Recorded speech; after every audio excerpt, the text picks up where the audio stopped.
Assalamualaikum warahmatullahi wabarakatuh. Perkenalkan, nama saya Muhammad Fahrul Reza dengan nomor NIM 2020 090007, mahasiswa Prodi Ilmu Hukum 1 semester 2, Fakultas Syariah dan Hukum, Universitas Sains Al-Quran Wonosobo. Sebelumnya, video ini dibuat untuk melengkapi tugas ujian akhir semester mata kuliah Hukum Lingkungan yang diampu oleh Bunila Amania. Pada kesempatan kali ini, saya akan menjelaskan 3 poin yang sudah ditugaskan. Adapun 3 poin diantaranya, yang pertama adalah keterkaitan kebijakan pemerintah dengan perlindungan lingkungan hidup. Yang kedua, kondisi penegakan hukum lingkungan di Indonesia. Yang ketiga, contoh kasus lingkungan dan penyelesaiannya. Oke, langsung saja kita masuk ke poin yang pertama, yaitu keterkaitan kebijakan pemerintah dengan perlindungan lingkungan hidup. Pemerintah terus mengupayakan adanya keseimbangan antara pembangunan dan kelestarian lingkungan hidup. Salah satu upaya tersebut adalah dengan pembentukan kelembagaan. Efektivitas kelembagaan lingkungan hidup dapat dilihat dari kinerja instansi pemerintah, perangkat hukum, dan peraturan perundang-undangan, serta program yang dijalankan pemerintah dalam rangka menjaga kelestarian lingkungan hidup dan melaksanakan pembangunan berkelanjutan. Saat ini, banyak kegiatan tata usaha yang berhadapan dengan masalah lingkungan karena tuntutan dari masyarakat. Masalah lingkungan juga dapat mempengaruhi kinerja suatu perusahaan dalam berbagai aktivitas bisnisnya. Pemerintah telah melakukan berbagai cara, termasuk dengan memperbaiki instrumen-instrumen hukum, terutama yang terkait dengan lingkungan hidup. Salah satu produk hukum terbaru yang disahkan oleh pemerintah adalah Undang-Undang Nomor 32 Tahun 2009 tentang perlindungan dan pengelolaan lingkungan hidup.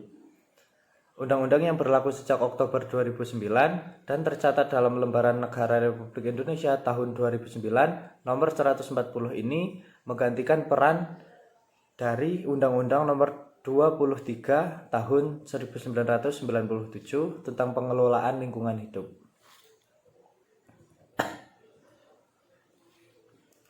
Lingkungan hidup merupakan suatu hal yang tidak dapat dipisahkan dari kehidupan manusia.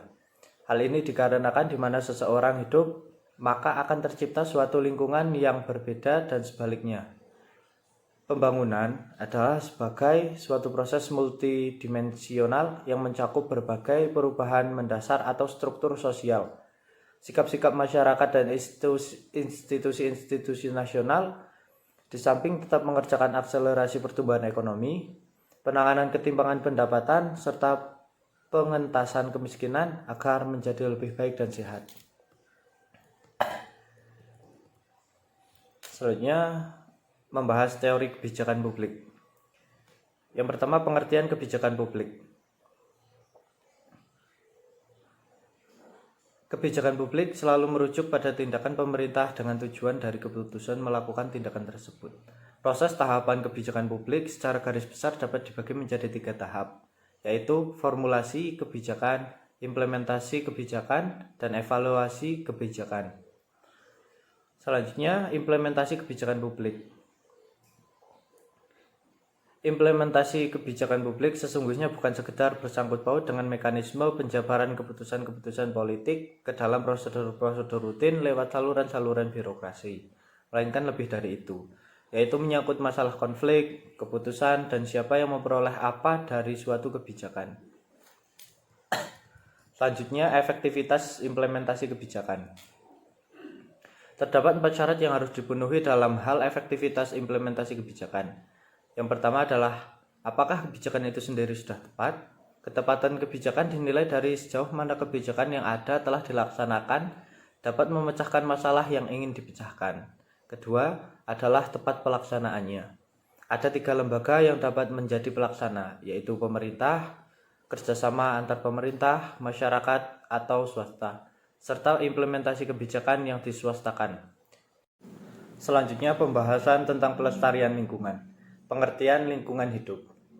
Lingkungan hidup yang berarti jumlah semua benda hidup dan mati serta seluruh kondisi yang ada di dalam ruang yang kita tempati. Lingkungan hidup di sini berarti segala sesuatu yang berada di sekeliling manusia yang sifatnya mempengaruhi kelangsungan hidupnya. Pada dasarnya lingkungan hidup dibagi menjadi 3 kelompok dasar, yaitu yang pertama lingkungan fisik, yang kedua lingkungan biologis, yang ketiga tumbuh-tumbuhan dari yang terbesar sampai yang terkecil. Selanjutnya pengelolaan lingkungan hidup. Pengelolaan lingkungan hidup menurut Undang-Undang 32 tahun 2009 tentang pengelolaan lingkungan hidup adalah upaya terpadu untuk melestarikan fungsi lingkungan hidup yang meliputi kebijakan penataan, pemanfaatan, pengembangan, pemeliharaan, pemulihan, pengawasan, dan pengendalian. Pengelolaan lingkungan hidup dapat diartikan sebagai usaha secara dasar dan sadar untuk memelihara atau dan memperbaiki mutu lingkungan agar kebutuhan dasar kita dapat terpenuhi dengan sebaik-baiknya. Masuk ke pembahasan selanjutnya, yaitu konsep pembangunan. Pembangunan adalah suatu usaha atau rangkaian usaha pertumbuhan dan perubahan yang berencana dan dilakukan secara sadar oleh suatu bangsa, negara, dan pemerintah menuju modernitas dalam rangka pembinaan bangsa, nation building. Yang pertama adalah pembangunan berwawasan lingkungan.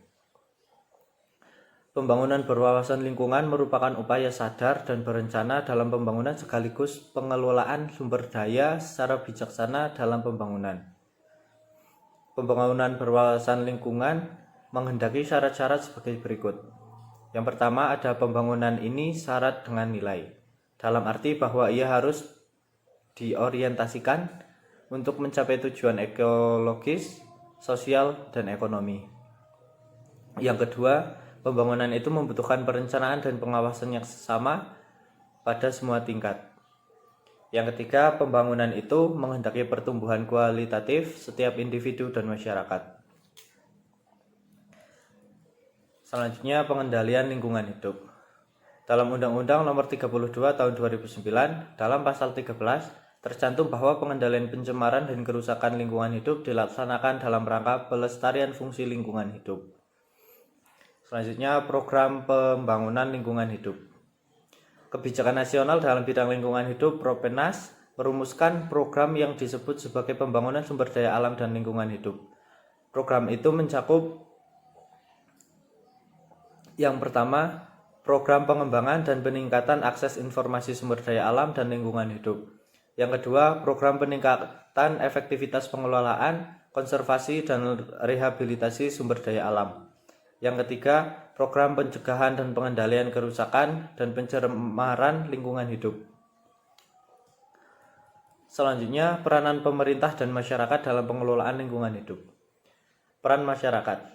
Setiap orang adalah bagian dari masyarakat, dan masyarakat memiliki hak, kewajiban, dan peran yang sama dalam pengelolaan lingkungan, tanpa terkecuali masyarakat desa, pelosok, maupun kota. Karena ruang lingkungan bukan hanya di tempat-tempat tertentu saja, namun seluruh wilayah Negara Kesatuan Republik Indonesia. Keberadaan masyarakat akan efektif sekali jika perannya dalam mengontrol pengelolaan lingkungan itu ada. Selanjutnya, peran pemerintah dalam pengelolaan lingkungan. Pemerintah sebagai lembaga tertinggi dalam suatu negara berwenang untuk mengatur ataupun mengendalikan apa saja yang berkaitan dengan pengelolaan lingkungan hidup di Indonesia. Dan untuk mengimplementasikan hal ini, maka pemerintah harus melakukan hal sebagai berikut, yaitu mengatur dan mengembangkan kebijaksanaan dalam rangka pengelolaan lingkungan hidup. Cukup sekian pembahasan poin pertama, dan kesimpulan dari pembahasan barusan adalah peran pemerintah sangatlah penting, dikarenakan dalam proses perlindungan dan pengelolaan lingkungan hidup menuntut dikembangkannya suatu sistem yang terpadu berupa suatu kebijakan nasional, perlindungan dan pengelolaan lingkungan hidup yang harus dilaksanakan secara taat asas dan konsekuensi dari pusat sampai daerah. Oke, kita lanjut ke poin yang kedua,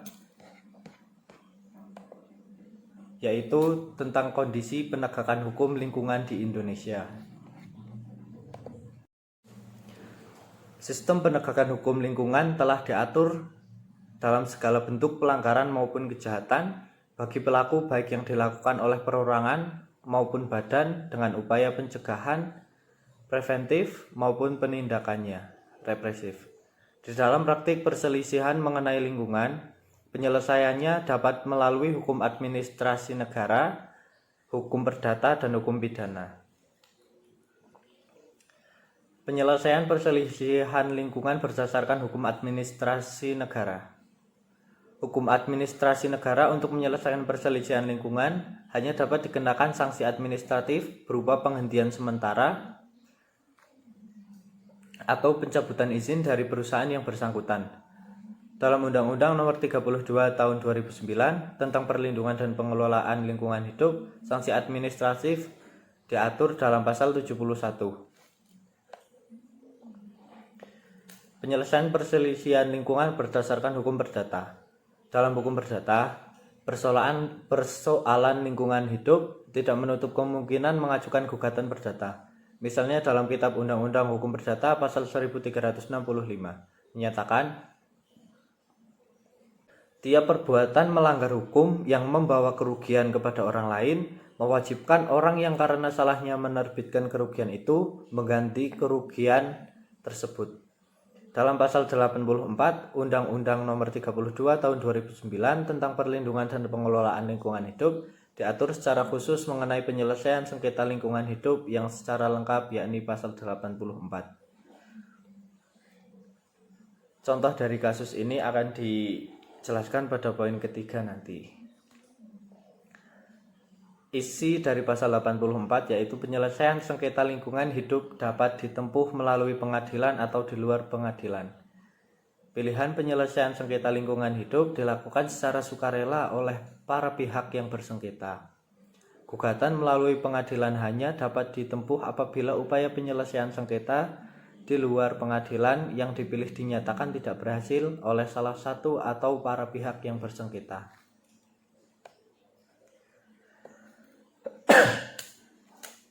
Penyelesaian perselisihan lingkungan berdasarkan hukum pidana. Penyelesaian pelanggaran hukum lingkungan hidup secara pidana diatur dalam Undang-Undang Nomor 32 Tahun 2009 tentang Perlindungan dan Pengelolaan Lingkungan Hidup.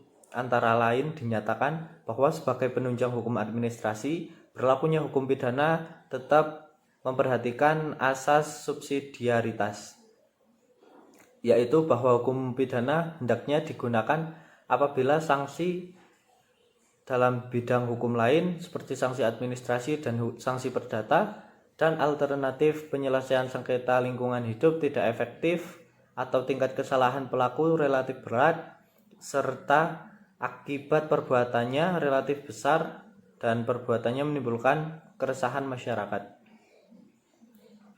Dengan mengantisipasi kemungkinan semakin munculnya tindak pidana yang dilakukan oleh suatu korporasi, dalam undang-undang diatur pula pertanggungjawaban korporasi.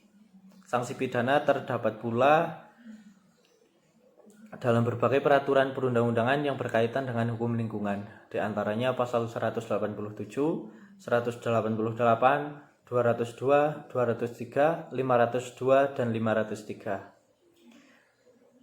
Selanjutnya, untuk kondisi sistem penegakan hukum lingkungan di Indonesia sudah berjalan, tetapi belum optimal dalam pelaksanaan dan penyelesaiannya. Hal ini didasari dari banyaknya kasus di Indonesia yang sudah lama namun belum terselesaikan secara tuntas, seperti contohnya kasus hukum lingkungan lumpur Lapindo. Di samping adanya peraturan perundang-undangan tentang lingkungan hidup yang lengkap, tidak kalah pentingnya adalah optimalisasi tugas dan tanggung jawab dinas dan instansi terkait di dalam pengelolaan lingkungan hidup. Dinas dan instansi terkait itu antara lain Departemen Dalam Negeri, pemerintah daerah yang membawahi kegiatan yang berdampak pada lingkungan, Departemen Kehakiman, Pengadilan, Kejaksaan, dan Kepolisian. Ada pula kendala penegakan hukum lingkungan, antara lain yang pertama perbedaan persepsi dan rendahnya koordinasi di antara aparat penegak hukum terkait. Yang kedua, lemahnya pengetahuan teknis dan integritas aparat penegak hukum, judicial corruption. Yang ketiga, keterbatasan kapasitas budget. Yang keempat, ketiadaan akses informasi dan partisipasi yang menyebabkan kontrol eksternal menjadi tidak efektif. Sistem penegakan hukum di Indonesia dikarenakan aturan perundang-undangan tentang lingkungan hidup belum ditegakkan secara sepenuhnya. Di sisi lain, dinas atau instansi terkait dan aparat penegak juga belum bekerja secara profesional dan optimal. Hukum itu baru akan bermakna setelah ditegakkan. Jadi dalam suatu negara, suatu peraturan perundang-undangan jika tidak disertai dengan jaminan pelaksanaan hukum yang baik, niscaya sistem penegakan hukum itu akan sia-sia. Cukup sekian pembahasan dari poin yang kedua. Kita lanjut ke poin yang ketiga, yaitu contoh kasus lingkungan dan penyelesaiannya.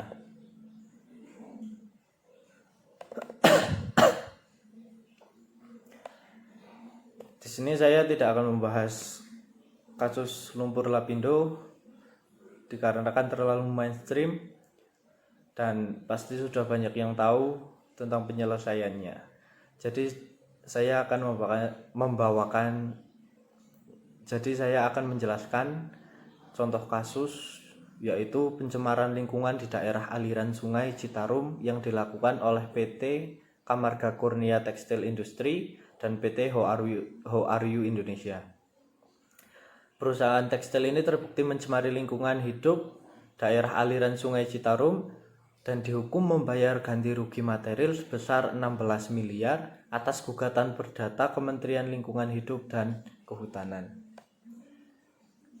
2 hari berturut-turut pada tanggal 25 Februari dan 6 Februari 2020, Kementerian Lingkungan Hidup dan Kehutanan memenangkan gugatan perdata dalam kasus pencemaran lingkungan. Pengadilan mengabulkan 2 gugatan perdata KLHK kepada perusahaan yang mencemari daerah aliran Sungai Citarum. Pada 25 Februari 2020, Majelis Hakim Pengadilan Negeri Balai Bandung yang diketuai oleh Astrea Bidarsari dan Hakim anggota Firza Adriansyah serta Heru Dinarto mengabulkan gugatan KLHK terhadap KKTI. Perusahaan ini terbukti mencemari lingkungan hidup di lokasi KKTI di Jalan Cibaligo, kilometer 3, Desa Melong, Kecamatan Cimahi Selatan, Kota Cimahi, Jawa Barat. Atas putusan ini, Majelis Hakim menghukum KKTI untuk membayar ganti rugi material sebesar 4 miliar, lebih rendah dari gugatan KLHK yaitu 18 miliar. Pada 26 Februari 2020, Majelis Hakim Pengadilan Negeri Jakarta Utara diketuai oleh Taufan Mandala dengan Hakim anggota Agus Darwanta dan Agung Purbantoro menyatakan PT Ho.Aryu Indonesia yang beralamat di Jalan Nanjung nomor 206, Kelurahan Cibirum, Kecamatan Cimahi Selatan, Kota Cimahi terbukti mencemari lingkungan hidup daerah aliran Sungai Citarum. Adapun Majelis Hakim menghukum PT Ho.Aryu Indonesia dengan ganti rugi sebesar 12 miliar. Angka ini lebih rendah dari gugatan KLHK yang sebesar 12 miliar, 198. Aksi perusahaan ini katanya berdampak langsung terhadap kesehatan masyarakat, ekonomi, kerusakan ekosistem, serta berdampak pada wilayah luas dalam waktu lama. Dengan begitu, tak ada pilihan lain agar memberikan efek jera buat pelaku.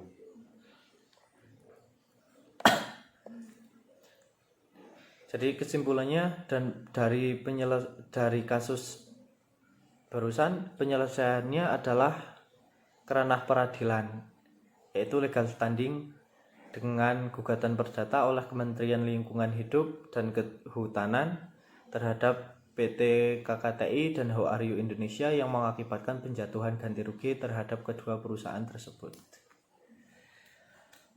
Mungkin cukup sekian pembahasan dari ketiga poin tadi. Sebelumnya saya sebagai pemateri mengucapkan banyak-banyak maaf apabila dalam penjelasan dan isi materi ada banyak kesalahan dan kekurangan. Mungkin cukup sekian dari saya. Allahumma fiq ila aqwamit thoriq. Wassalamualaikum warahmatullahi wabarakatuh. Oh ya, sebelumnya terima kasih sudah menonton sampai akhir.